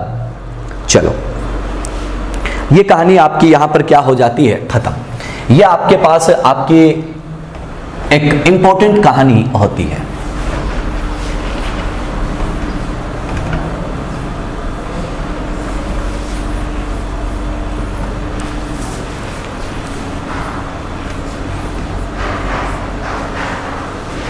हाँ भाई, अब अगली बात सुनना, अब अगली बात सुनना। एक दो रिएक्शन और बता देता हूं, एक दो रिएक्शन, अच्छा हाँ वो सारी मैंने पहले बता दी है ना। B2H6 होता है, अगर आप उसका हाइड्रोलिसिस करवाते हो तो वो H3BO3 और साथ में क्या निकाल देता है बेटा, हाइड्रोजन गैस निकाल देता है। ठीक है, ये बात हमने पहले ही कर ली। तो चलिएगा, अब बोरॉन फैमिली जो है वो खत्म हो चुका है, बस लास्ट में एक दो पॉइंट बता के नक्की करते हैं क्या है। अगला जो एक छोटा सा पॉइंट है वो क्या होता है, तो अपन क्या कहते हैं, टेस्ट ऑफ बोरेट। क्या होता है, टेस्ट ऑफ बोरेट। बोरेट बच्चों क्या होता है, BO3-3, इसको क्या बोलते हैं, बोरेट, इसको क्या बोलते हैं, बोरेट। अब देखो सर, इस बोरेट का टेस्ट कैसे किया जाता है और कैसे हम लोग करते हैं, इस पर बात करते हैं। सुनना, अपन क्या कहते हैं कि सर आप लोगों का जो बोरिक एसिड है इसकी रिएक्शन आप लोग एथाइल एल्कोहल या मेथाइल एल्कोहल, एथाइल एल्कोहल या मेथाइल एल्कोहल दोनों में से किसी के साथ करवा दो तो ये आप लोगों को एक कंपाउंड देता है, और वो कंपाउंड क्या होता है, तो अपन क्या कहते हैं कि BOC2H5 ठीक है, ये कंपाउंड मिलता है। इसको कहा जाता है ट्राई एथाइल बोरेट। क्या बोलते हैं, ट्राई एथाइल बोरेट। ये ट्राई एथाइल बोरेट जो है वो आप इसको क्या करो, गर्म करो, बर्न करो, फ्लेम में लेके जाओ, बंसन बर्नर में लेके जाओ, बंसन फ्लेम में लेके जाओ, तो अपन क्या कहते हैं कि burn with blue edge, sorry blue नहीं, ग्रीन एज फ्लेम। क्या देता है, आपकी जो फ्लेम होती है उस फ्लेम का ये कलर कैसा दे देता है, ग्रीन। पूरी फ्लेम का नहीं, उसके जो किनारे होते हैं उन किनारों का कलर कैसा हो जाता है, ग्रीन हो जाता है। तो उससे हम क्या कहते हैं कि वहां पर हमारे पास क्या प्रेजेंट था, तो आप क्या बोल देते हो, बोरेट आयन जो है वो प्रेजेंट था। बहुत ही सिंपल सा रिएक्शन होता है। ठीक है, अगली रिएक्शन सुनना, NCERT में एक और रिएक्शन होती है कि आप लोगों का जो बोरिक एसिड होता है, इस बोरिक एसिड की रिएक्शन आप लोग क्या करवा दो, H2O2 प्लस NaOH के साथ करवा दो, H2O2 और NaOH के साथ करवा दो, मतलब हाइड्रोजन पेरोक्साइड के साथ आप लोग क्या करवा दो, एल्केलाइन मीडिया में रिएक्शन करवा दो, स्ट्रॉन्ग एल्केलाइन मीडिया में रिएक्शन करवा दो। तो आप लोगों के पास है ना बेटा एक प्रोडक्ट बनता है। वो प्रोडक्ट क्या होता है, तो अपन कहते हैं कि सर हमारे पास इस टाइप से एक परऑक्सी कंपाउंड बनता है। क्या बनता है, एक परऑक्सी कंपाउंड बनता है। ठीक है, ये लो सर, यहां पर क्या होता है, बोरॉन पर नेगेटिव चार्ज होता है और इसको सेटिस्फाई करने के लिए आप लोगों के पास क्या होते हैं, 2 Na+ प्रेजेंट होते हैं। ठीक है, ये प्रेजेंट होता है, ये यहां पर पेरोक्सी बोरेट का क्या होता है, फॉर्मेशन होता है। इस टाइप से ये रिएक्शन चलती है। और ये जो कंपाउंड होता है, ये कंपाउंड कहां पर काम आता है, ये यूजफुल है। ध्यान से सुनना, अपन क्या कहते हैं कि sir this is used as brightener, this is used as brightener in detergent. ध्यान से सुन लेना भाई, डिटर्जेंट का मतलब आप जानते हो, डिटर्जेंट यानी कि देखा हो ना घर पे अपन सर्फ काम में लेते हैं डिटर्जेंट पाउडर, वो जो डिटर्जेंट पाउडर होता है उसमें जो ब्राइटनर सब्सटेंस होता है वो क्या होता है, ये आप लोगों का यहाँ पर पेरोक्सी बोरेट काम में लिया जाता है। आपने देखा होगा ना कि सर ये ऐसी मतलब सफेदी मतलब टाइड की सफेदी, क्या बोलते हैं, निरमा की सफेदी, पता नहीं क्या होता है ना, तो वो आपने देखा होगा, दूध सी सफेदी निरमा से आए, रंगीन कपड़ा भी खिल जाए, ऐसे ऐड आते हैं ना, है ना, कि क्यों चौंक गए ना, 10 रुपए में ऐसी सफेदी, सिर्फ टाइड देता है। तो ऐसे जो ऐड आते हैं, है ना, सर्फ एक्सेल के, टाइड के, निरमा के, उनमें जो डिटर्जेंट होते हैं, जो अच्छे क्वालिटी के डिटर्जेंट होते हैं, उनमें क्या किया जाता है, इसको एज ए ब्राइटनर यूज किया जाता है। बात पहले पड़ गई। एक तो आप है ना, आपके पास कोई कपड़ा है, कोई क्लोथ है, उसको साबुन से धो, अपने घर पे जो साबुन आती है ना उस साबुन से धो, एक आप है ना उसको डिटर्जेंट से धो, है ना। तो जब आप लोग दोनों से वॉश करते हो तो एक टाइम के बाद आप लोग देखते हो कि जिस कपड़े को लगातार साबुन से धोया गया था, सोप से वॉश किया गया था, वो क्या हो जाता है, डल हो जाता है। लेकिन जिसको हम लोग है ना डिटर्जेंट से वॉश करते हैं, उसकी जो चमक जो होती है, ब्राइटनेस जो होती है, कलर जो होता है, वो क्या रहता है मेरे बच्चे, मेंटेन रहता है, एक लंबे टाइम तक रहता है। लेकिन एक टाइम के बाद तो सारी चीजें ही क्या हो जाती हैं बेटा, खराब हो जाती हैं। तो लेकिन उसकी जो ड्यूरेबिलिटी है वो क्या हो जाती है, बढ़ जाती है। तो अगर आप लोग है ना कभी कोई ब्रांडेड कपड़ा परचेज करते हो तो उसमें ब्रांडेड कपड़े में है ना, यहां पर या तो कॉलर के पास या फिर यहां पर साइड में है ना, साइड में एक स्टिकर लगा होता है, एक स्टिकर लगाया जाता है, उसमें वो लिख के रखते हैं कि यूज माइल्ड डिटर्जेंट, लिखा होता है ना कि अगर आपको ना उस पर आयरन करना है तो वॉर्म आयरन करें, ज्यादा हीट वाली मतलब ज्यादा गर्म करके आयरन ना करें, अदरवाइज कपड़ा फेड हो सकता है, उसको आप ना छांव में सुखाएं, है ना। तो ऐसे बहुत सारे उस पर इंस्ट्रक्शंस लिखे होते हैं। तो वो इंस्ट्रक्शन इसीलिए होते हैं कि आप कपड़े की ड्यूरेबिलिटी को बढ़ाएं। बात पहले पड़ गई। अगर साबुन से वॉश करोगे, मान लो यार आपने ना कोई अच्छे ब्रांडेड कपड़ा लेके आए, कोई अच्छा शर्ट लेके आए, 4-5 हजार रुपए आपने उस पर खर्च किए और लाकर घर पे वो बाटे वाले साबुन आती है 10 रुपए की, उससे क्या कर दिया, वॉश कर दिया, 2-3 बार धोगे कपड़े का क्या हो जाएगा, सत्यानाश हो जाएगा। क्यों? क्योंकि उसमें सस्ती चीजें यूज की जाती हैं और सस्ती चीजों में क्या हो जाता है, नुकसान ज्यादा होता है। आप उसी कपड़े को क्या करो, आप उसको डिटर्जेंट से वॉश करो, वॉशिंग मशीन में वॉश करो, प्रॉपर डिटर्जेंट से वॉश करके छांव में सुखाओ, वॉर्म आयरन यूज करो, तो आपके कपड़े की जो ड्यूरेबिलिटी है वो क्या हो जाती है, बढ़ जाती है, लंबे टाइम तक वो नया नया सा चमकता हुआ दिखता है। बात पल्ले पड़ गई। तो ये कहानी किसकी होती है बेटा, इसकी होती है। आपने देखा होगा ना, जैसे आप स्टूडेंट हो, आप लोग जब हॉस्टल पीजी में रहते हो तो आप धोबी से कपड़े धुलवाते हो, धोबी से कपड़े धुलवाते हो तो 2-4 बार धोने के बाद धोबी क्या कर देता है, कपड़े का बैंड बजा देता है, सत्यानाश कर देता है। क्यों?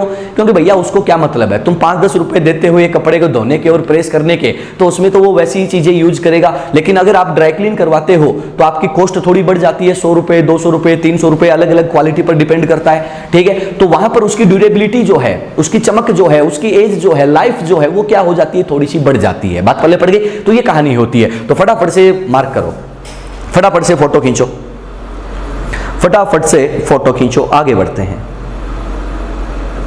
फटाफट से फोटो खींचो, आगे बढ़ते हैं।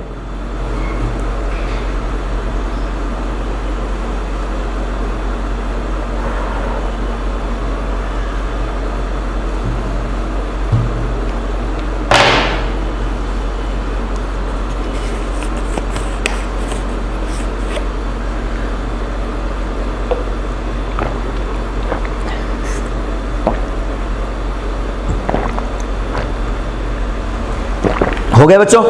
चलो आगे बढ़ते हैं, अगले पॉइंट पर चलते हैं। डन सर, बहुत बढ़िया बेटा, बहुत अच्छे, शानदार, सबने लिख लिया। चलो आगे बढ़ते हैं, सबका स्क्रीनशॉट हो गया। चलो आगे बढ़ते हैं, अगली बात करते हैं।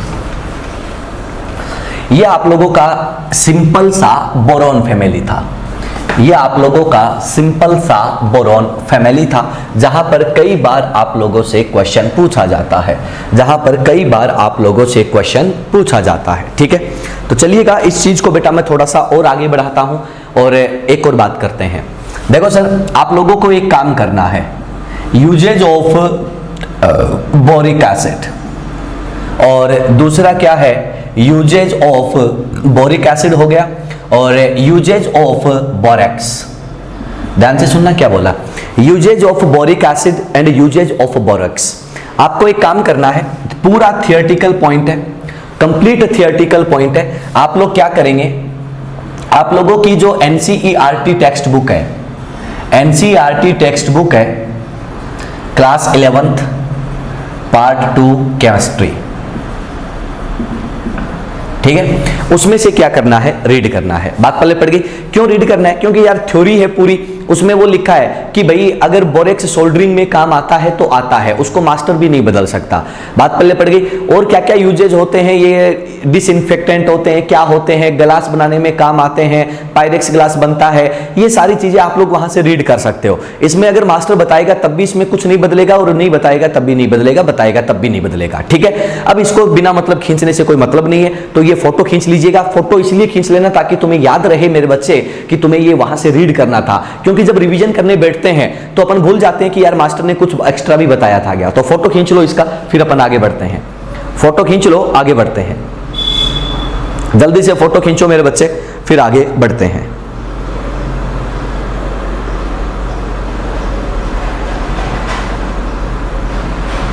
हो गया मेरे बच्चों, चले आगे।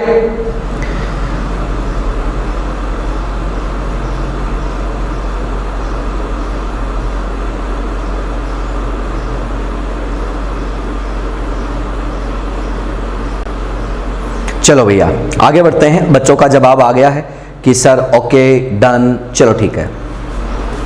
चलिएगा सर, आगे बढ़ते हैं, अगले पॉइंट की बात करते हैं। आगे बढ़ते हैं, अगले पॉइंट की बात करते हैं। ध्यान से सुनना और बात को समझना, ध्यान से सुनना और बात को समझना। अब अगला जो पॉइंट है, बोरॉन फैमिली अपना कंप्लीट हो चुका है, मोर देन सफिशिएंट, मैंने बोरॉन फैमिली आपको पढ़ा दी है। More than sufficient boron family मैंने आपको पढ़ा दी है। ठीक है सर, इससे ज्यादा आपको पढ़ने की भी जरूरत नहीं है। आप लोग एनसीईआरटी का रीडिंग जरूर लगा ले। हाँ, वहां पे आपको ना इन टेक्स्ट क्वेश्चन में एक्स्ट्रा बातें मिल जाती है जो मैं केमिकल बॉन्डिंग में पढ़ा के चला जाता हूं। केमिकल बॉन्डिंग में वो सारी चीजें मैं पढ़ा देता हूं, आप लोग वहां से देख लेना। अगर आपको कहीं भी कोई भी दिक्कत लगे तो आप बता देना, पढ़ाऊंगा वापिस से सारा। लेकिन अभी वो पढ़ा रहा हूं, अभी वो चीजें बता रहा हूं जो ज्यादा इंपॉर्टेंट है। उसके बाद जो है कुछ चीजें और भी पढ़ाई जाएंगी, पूरा आपको एक्स्ट्रा भी पढ़ाया जाएगा, टेंशन ना ले। ठीक है, तो चलिएगा आगे बढ़ते हैं, अगले टॉपिक पर चलते हैं। अगला जो टॉपिक है वो कौन है? Carbon family. कौन है? Carbon family. ठीक है सर, कार्बन फैमिली की मैं बात करता हूं तो कार्बन फैमिली में हम लोग क्या क्या पढ़ते हैं? कार्बन फैमिली बहुत ही सिंपल सा है, बहुत ही छोटा सा है और बहुत ही आराम से कंप्लीट हो जाता है। ठीक है, कार्बन फैमिली में आपको कोई बहुत ज्यादा कुछ पढ़ने की जरूरत नहीं पड़ती है। कार्बन फैमिली में आपको बहुत कुछ ज्यादा पढ़ने की जरूरत नहीं पड़ती है। कार्बन फैमिली में अगर सबसे मोस्ट इंपॉर्टेंट कोई चीज है जहां से क्वेश्चन बहुत बार आए हैं तो वो कौन है? तो अपन कहते हैं कि बेटा वो है आप लोगों का सिलिकेट एंड सिलिकॉन। बात पहले पड़ गई। सिलिकेट एंड सिलिकॉन के वीडियो लेक्चर रिसेंटली में पढ़ाए थे, वो आप लोगों के ये 11th में ही आता पूरा। तो ये जो है वो आप लोगों के कहां पर पढ़े? यूट्यूब चैनल पर पढ़े। अपने यूट्यूब चैनल पर तुम जाओगे, वहां पे तुम्हें सिलिकेट और सिलिकॉन के वीडियो लेक्चर्स मिल जाएंगे। एक एक चीज वहां पर डिटेल में पढ़ा रखी है। तो सिलिकेट सिलिकॉन अपना ऑलरेडी हो रखा है। ठीक है, तो चलो अपन अपने टॉपिक को स्टार्ट करते हैं। कार्बन, सिलिकॉन, जर्मेनियम, एसएन और पीबी, इनकी अपन बात करते हैं। ये आप लोगों के पास क्या है? कार्बन फैमिली के मेंबर है। कार्बन, सिलिकॉन, जर्मेनियम, एसएन और पीबी, ये कार्बन फैमिली के मेंबर है। मेरे बच्चे अब बात को ध्यान से सुनना कि यहां से क्या क्या चीजें पढ़नी होती है। इनके एटॉमिक नंबर आपको पता है, इनके ग्रुप नंबर, पीरियड नंबर आपको पता है, इलेक्ट्रॉनिक कॉन्फ़िगरेशन आपको पता है, साइज ऑर्डर आपको पता है, आयनाइजेशन एनर्जी आपको पता है। आप बोलोगे हमें कैसे पता है? तो बेटा ये सारी चीजें पीरियोडिक टेबल में आ जाती हैं, वापस से खींचने का कोई मतलब नहीं है। फिर भी अगर किसी बच्चे को लगे कि यार मैं क्या करूं, मैंने तो पीरियोडिक पढ़ा या मेरे को कम समझ में आया हुआ है, तो पीरियोडिक के वीडियो लेक्चर भी पढ़े हैं।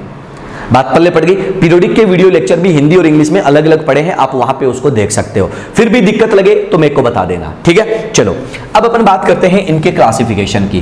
कार्बन और सिलिकॉन, ध्यान से सुनना बेटा, मैंने क्या बोला? हम चल रहे हैं एनसीईआरटी के अकॉर्डिंग, और जो एनसीईआरटी बोलेगा हम उसी के हिसाब से बात करेंगे। ठीक है, कार्बन और सिलिकॉन को बोला जाता है एनसीईआरटी के हिसाब से नॉन मेटल।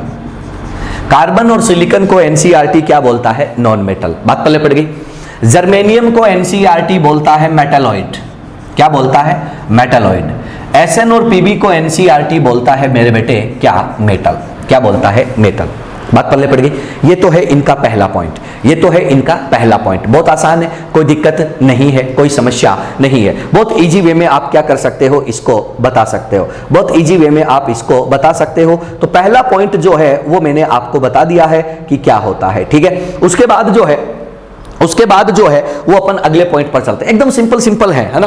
दूसरा पॉइंट जो हमसे पूछा जाता है वो बेटा इनकी इलेक्ट्रोनेगेटिविटी के बारे में पूछा जाता है, इनकी वैद्युतनिता के बारे में पूछा जाता है, ईएन के बारे में पूछा जाता है। एनसीईआरटी में अगर हम बात करते हैं डेटाबेस की, अगर हम बात करते हैं एनसीईआरटी के कॉन्सेप्ट्स की, तो एनसीईआरटी टेक्स्ट बुक में क्या कहता है कि सर आपके पास है कार्बन, आपके पास है सिलिकॉन, आप लोगों के पास है जर्मेनियम, आपके पास है एसएन और आपके पास क्या है? पीबी।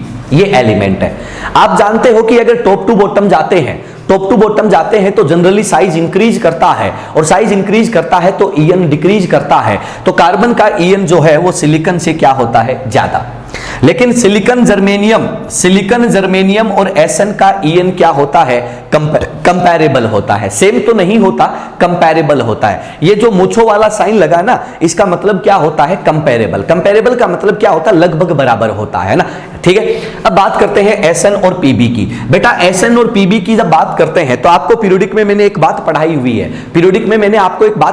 है, वो बात क्या होती है? अपन कहते हैं कि एसएन से पीबी जाते हैं तो लेंथेनॉइड कॉन्ट्रैक्शन का इफेक्ट आता है, और लेंथेनॉइड कॉन्ट्रैक्शन का इफेक्ट आता है तो यहां पर डी एंड एफ इलेक्ट्रॉन क्या होते हैं? बढ़ते हैं, जिसकी वजह से जेड इफेक्टिव क्या होता है? बढ़ता है, जिसकी वजह से ईएन का वैल्यू क्या हो जाता है? बढ़ जाता है। तो अपन क्या कहते हैं कि एसएन के कंपैरिजन में पीबी का ईएन क्या होता है? ज्यादा। तो यहां पर अगर आपको फाइनल ऑर्डर चाहिए तो सबसे ज्यादा कार्बन के बाद क्या होता है बेटा? पीबी के बाद क्या होता है? सिलिकॉन के बाद क्या होता है? जर्मेनियम के बाद क्या होता है? एसएन। ये आपके पास क्या आता है, En का फाइनल ऑर्डर। ये आपके पास क्या आता है मेरे बच्चों, En का इलेक्ट्रोनेगेटिविटी का फाइनल ऑर्डर जो है वो आपके पास आ जाता है। बहुत ही सिंपल सा ऑर्डर आपके पास मिलता है। उसके बाद जो है वो अपन आगे बात करते हैं। उसके बाद जो है वो अपन आगे बात करते हैं अगले पॉइंट की। अगला पॉइंट जो आप लोगों से पूछा जाता है वो अगला पॉइंट कौन सा होता है, मेल्टिंग पॉइंट। हिंदी में बोले तो बेटा इसको क्या बोला जाता है, गलनांक। ठीक है, मेल्टिंग पॉइंट की बात करता है बच्चों। जब मेल्टिंग पॉइंट की बात आती है तो अपन क्या कहते हैं, कार्बन, सिलिकॉन, जर्मेनियम, एसएन और पीबी। अब ध्यान से सुनना, जो तरीका, जो कॉन्सेप्ट, जो बात बता रहा हूं उसको समझने की कोशिश करना। कार्बन, सिलिकॉन और जर्मेनियम, कार्बन, सिलिकॉन और जर्मेनियम तीनों के तीनों जो हैं वो क्या बनाते हैं, नेटवर्क सॉलिड बनाते हैं। तीनों के तीनों क्या बनाते हैं, नेटवर्क सॉलिड बनाते हैं। बात पल्ले पड़ गई, क्या बनाते हैं, नेटवर्क सॉलिड। नेटवर्क सॉलिड का मतलब तुम जानते हो, एक 3D स्ट्रक्चर बनता है और वहां पर उसको ब्रेक करना बहुत मुश्किल हो जाता है। इसलिए इन तीनों में सबसे ज्यादा मेल्टिंग पॉइंट कार्बन का, फिर सिलिकॉन का और फिर जर्मेनियम का, ये इनका मेल्टिंग पॉइंट होता है। ठीक है, क्यों होता है भैया, ये नेटवर्क तो है लेकिन साइज भी बढ़ रहा है। साइज बढ़ता है तो बॉन्ड लेंथ क्या होता है, बढ़ जाता है। इसकी वजह से ऐसा केस मिलता है। लेकिन एसएन और पीबी की मैं बात करता हूं तो अपन यहां पर क्या कहते हैं कि एसएन से पीबी जाते हैं तो डी एंड एफ इलेक्ट्रॉन क्या हो जाते हैं, बढ़ जाते हैं। एसएन से पीबी जाते हो तो डी एंड एफ इलेक्ट्रॉन क्या हो जाते हैं, बढ़ जाते हैं। डी एंड एफ इलेक्ट्रॉन बढ़ते हैं, डी एंड एफ इलेक्ट्रॉन बढ़ते हैं। ध्यान से सुनना, डी एंड एफ इलेक्ट्रॉन अगर बढ़ते हैं तो अपन क्या कहते हैं, जेड इफेक्टिव बढ़ जाता है। जेड इफेक्टिव बढ़ने की वजह से अट्रैक्शन बढ़ जाता है। अट्रैक्शन बढ़ने की वजह से पीबी पीबी बॉन्ड स्ट्रेंथ जो होती है, पीबी पीबी का बॉन्ड स्ट्रेंथ जो है वो क्या हो जाता है, बढ़ जाता है। यानी कि एसएन के कंपैरिजन में पीबी का जो, एसएन के कंपैरिजन में पीबी का जो बॉन्ड स्ट्रेंथ है वो ज्यादा होने की वजह से इसका मेल्टिंग पॉइंट क्या हो जाता है, ज्यादा। तो अपन दूसरी बात सुनना, अगर मैं जर्मेनियम और एसएन की बात करूं तो साइज बढ़ने की वजह से ऐसा खेल हो जाता है, ऐसी कहानी चलती है। अगर हमसे फाइनल ऑर्डर की बात करता है तो सबसे ज्यादा कौन आता है, कार्बन। कार्बन के बाद कौन आ जाएगा, सिलिकॉन। सिलिकॉन के बाद कौन आ जाएगा बेटा, जर्मेनियम। जर्मेनियम के बाद में कौन आ जाएगा तेरा, पीबी। और पीबी के बाद में कौन आ जाएगा, एसएन। ये कार्बन फैमिली में, ये कार्बन फैमिली में आपके पास क्या आ जाता है, आपके मेल्टिंग पॉइंट का ऑर्डर। मेल्टिंग पॉइंट मैक्सिमम मेरे बच्चा किसका होता है, कार्बन का। मैक्सिमम किसका होता है, कार्बन का। और मिनिमम कार्बन फैमिली में किसका होता है, तो अपन क्या कहते हैं, आपके टिन का। बात पल्ले पड़ गई। और अगर वैसे देखा जाए तो पूरी पीरियोडिक टेबल में मैक्सिमम मेल्टिंग पॉइंट किसका होता है, डायमंड का, कार्बन का। और मिनिमम किसका होता है, हीलियम का होता है। क्लियर है? तो फटाफट से फोटो खींचो, आगे बढ़ते हैं। फटाफट से फोटो खींचो, आगे बढ़ते हैं।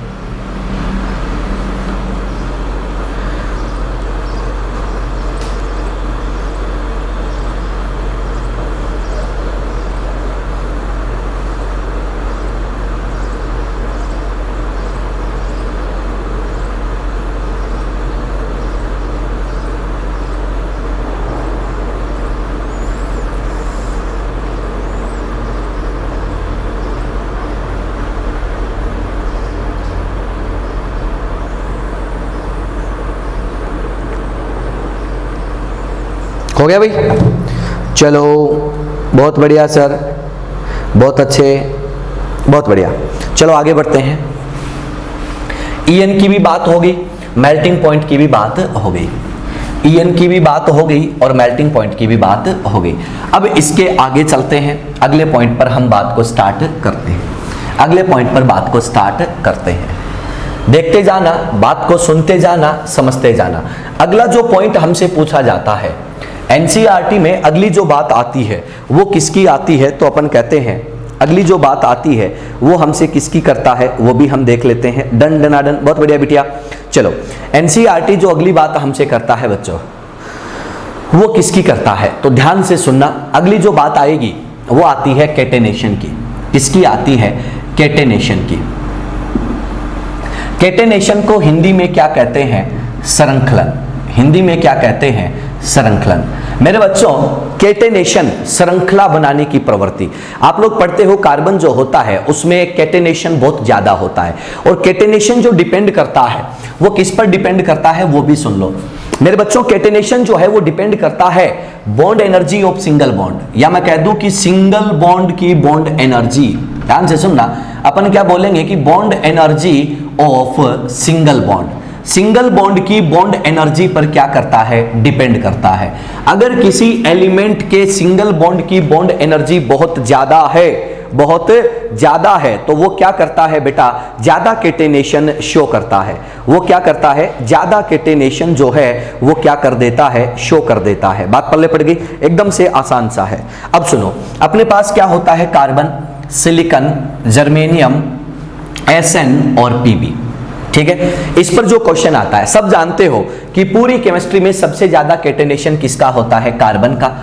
अब उसके बाद कार्बन फैमिली में सिलिकॉन का, सिलिकॉन के बाद जर्मेनियम, जर्मेनियम और SN का लगभग बराबर होता है।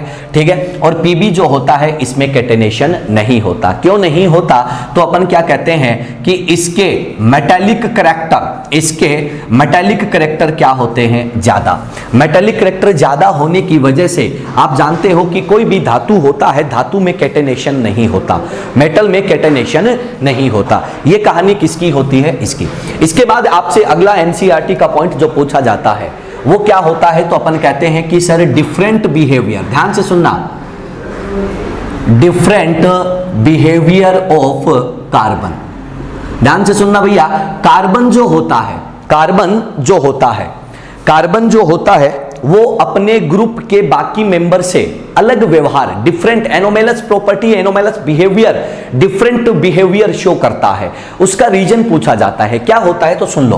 पहला, स्मॉल साइज, कार्बन का साइज बहुत स्मॉल होता है जिसकी वजह से ये एनोमेलस होता है, डिफरेंट बिहेवियर शो करता है। दूसरा, हाई इलेक्ट्रोनेगेटिविटी, इलेक्ट्रोनेगेटिविटी भी क्या होती है, ज्यादा। तीसरा पॉइंट अपन कहते हैं absence of vacant D orbital, absence of vacant D orbital, यानी कि रिक्त कक्षकों की उपस्थिति, रिक्त डी कक्षकों की उपस्थिति होती है, नहीं होते बेचारे के पास, इसलिए भी ये अलग प्रॉपर्टी देता है। चौथा, कैटेनेशन, ध्यान से सुनना, कैटेनेशन टेंडेंसी, यानी कि श्रृंखलन की प्रवृत्ति भी इसमें होती है। इस वजह से क्या करता है बेटा, ये डिफरेंट बिहेवियर, अलग व्यवहार प्रदर्शित करता है। फोटो खींचो भैया फटाफट से, फोटो खींचो भैया फटाफट से, आगे बढ़ते हैं।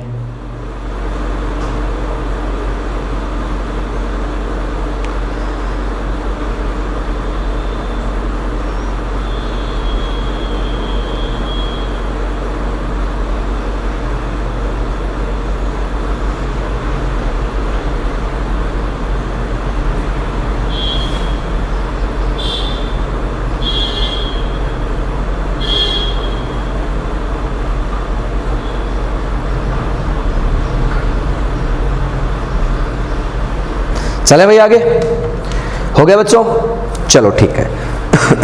आगे बढ़ते हैं, अगले पॉइंट पर बात करते हैं, आगे बढ़ते हैं, अगले पॉइंट पर बात करते हैं, आगे बढ़ते हैं, अगले पॉइंट पर बात करते हैं।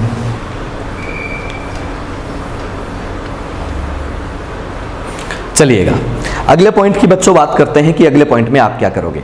अब हम कार्बन फैमिली की केमिकल रिएक्शंस पर आते हैं कि किसके साथ ये कैसे रिएक्शंस करते हैं। तो आ जाओ, सबसे पहले हम बात करेंगे reactivity towards oxygen, reactivity towards oxygen, यानी कि ऑक्सीजन के साथ ये कैसे रिएक्टिविटी शो करता है, कैसे रिएक्शन करता है, कैसे नहीं करता, उसकी अपन बात करते हैं। तो ध्यान से सुन लो, मान लो मैं इन सबको मान लेता हूं M ऑक्सीजन के साथ रिएक्शन करेगा तो दो टाइप के कंपाउंड देता है, MO and MO2, MO and MO2। ठीक है, अब कौन कौन से क्या होते हैं उस पर भी देख लेते हैं। जैसे कार्बन है तो कार्बन देता है CO और CO2। जैसे सिलिकॉन है, सिलिकॉन देता है SiO और SiO2। सिलिकॉन के बाद कौन है, जर्मेनियम, जर्मेनियम GeO और साथ में क्या आ जाएगा, GeO2। SN, SNO और SNO2। उसके बाद कौन आता है PB, तो PBO और PBO2। इस टाइप के कंपाउंड ये दे सकता है, ध्यान से सुनना बेटा, इस टाइप के कंपाउंड ये दे सकता है, ठीक है। अब 1 बाय 1 सुनना, मैं इनकी नेचर पर बात करता हूं, आप लोगों को खुद को आइडिया हो जाएगा, याद आ जाएगा कि सर SN और PB के ऑक्साइड, SNO PBO ये जो होते हैं ये किस नेचर के होते हैं, तो आप क्या कहते हो कि सर ये सब के सब एम्फोटेरिक होते हैं। ये मैं पीरियोडिक टेबल में पढ़ा देता हूं, आपको भी पता होगा कि सर EN के जब इफेक्ट हम चेक कर रहे होते हैं, एप्लीकेशन चेक कर रहे होते हैं, तो वहां पर हम नेचर ऑफ ऑक्साइड्स को जरूर पढ़ते हैं। उसके बाद हम बात करते हैं CO की। CO की अगर बात करूं तो आप सब जानते हो CO जो है वो कैसा होता है, न्यूट्रल। अगर मैं SiO की बात करता हूं तो बेचारा SiO अनस्टेबल होता है, तो इसको तो तुम भूल ही जाओ, इसकी तो बात ही मत करो।